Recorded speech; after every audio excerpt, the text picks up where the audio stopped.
Bonjour, vous êtes sur un tutoriel pour apprendre à faire une demande de licence avec un fichier importé via Ligasso. Pour cela, vous devez déjà vous connecter sur le site internet ligasso.org, aller sur votre profil correspondant associatif et avoir la page d'accueil comme la mienne. Puis vous allez sur Adhésion, importer des adhésions. Alors, les fichiers d'adhésion et d'import de licence, ça vous permet de faire des demandes en masse. C'est-à-dire, dès que vous avez plus de 2 ou 3 personnes à enregistrer, ça peut être très intéressant pour un gain de temps de passer par cet outil pour éviter de devoir faire des licences manuelles en continu et à y passer beaucoup de temps. Petit bémol, il n'est pas possible de faire des demandes de licence dirigeants officiels, animateurs, avec les fichiers. Il y a aussi par rapport aux licences motocross, il n'y a pas de numéro CASM dessus non plus.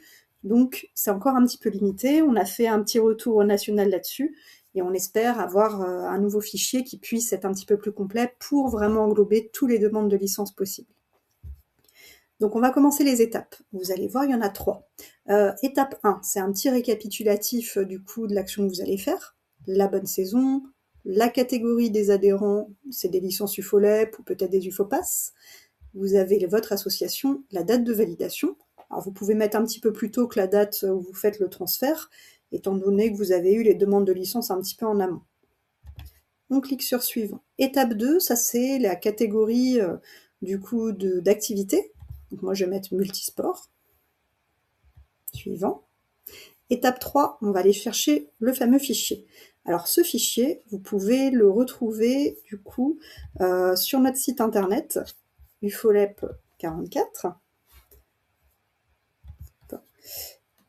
On va se connecter, hop, et vous allez dans Vie associative, affiliation et assurance. Un tout petit peu plus bas, vous retrouvez tous les documents importants. Et là, vous avez le fichier. Affiligue import licence 2025-2026. Il y en aura bientôt un autre pour 2026-2027 pour la prochaine saison. Alors, sur ce fichier, on retrouve les informations suivantes. Le sexe de la personne, le nom, le prénom, la date de naissance, l'adresse, le code postal, la ville, le téléphone, le portable, ça c'est pas obligatoire mais vous pouvez le noter. Adresse mail, ce n'est pas obligatoire mais vous pouvez le noter aussi. Les informations par rapport au certificat médical ou au questionnaire de santé. Alors là, si vous avez un questionnaire, du coup, la personne a coché pour le questionnaire de santé, vous mettez questionnaire. Si vous avez un certificat médical, là, il faut mettre la date du certificat médical. Vous avez la pratique sportive. Ça, c'est soit loisir, soit compétition. Pour rappel, la compétition, c'est pour les personnes qui participent à un tournoi, à un championnat. L'option complémentaire, ça va concerner l'assurance. Toutes les licences ont une assurance de base, qui est l'assurance 0 là dans le tableau, mais si les personnes ont coché option 1 ou option 2, il faut mettre 1 ou 2. Et après, ça sera directement envoyé à l'assureur. Et vous avez après une option d'activation numérique. Ça, pour le moment, cette option ne fonctionne pas encore, puisque Ligasso n'est pas encore stabilisé, donc je vous conseille de mettre non. Et je pense qu'à la rentrée, vous pourrez mettre oui pour faire des demandes de licence numérique. Voilà. Hop, on enregistre bien le fichier. Alors, je vous conseille aussi de continuer à mettre les noms, prénoms en majuscules pour le moment, étant donné que Ligasso va aussi faire une recherche dans sa base de données pour retrouver les personnes que vous allez importer. Donc, comme anciennement on était en majuscules, je pense que c'est plus simple pour l'instant de continuer à utiliser les majuscules aussi. On va chercher notre fichier, donc j'ai cliqué sur parcourir.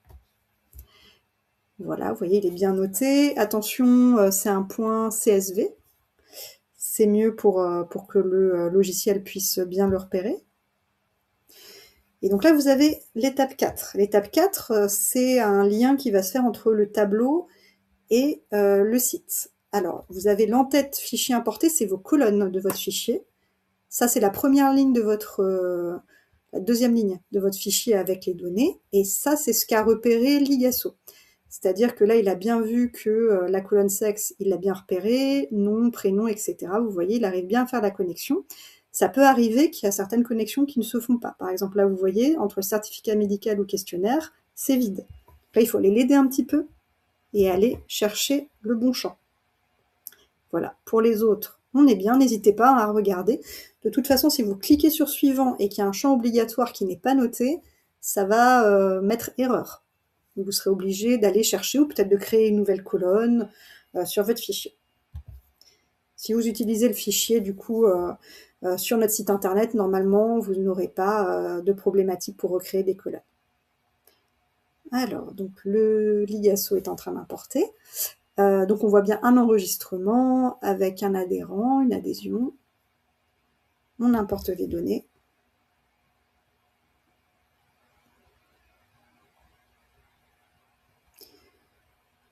Alors, à la différence de la demande de licence manuelle, une fois que vous avez importé votre fichier pour la fédération, les personnes ne reçoivent pas de mail directement avec la demande de licence. Il faut que ça soit d'abord validé par la fédération.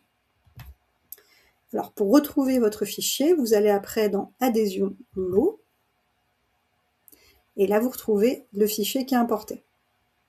Voilà, pour l'instant, il est en attente, étant donné que c'est à la fédération après de valider l'import. Une fois que c'est validé, vous voyez ici, il va se mettre dans les fichiers validés et vous allez recevoir la facture de la fédération. Si vous avez un souci pour le fichier, pour l'import, s'il manque peut-être des activités quand vous faites l'import, n'hésitez pas à revenir vers moi sur la boîte mail etessier@ufolab.org pour que je puisse vous assister et réguler le problème. Voilà, je vous remercie de m'avoir écouté.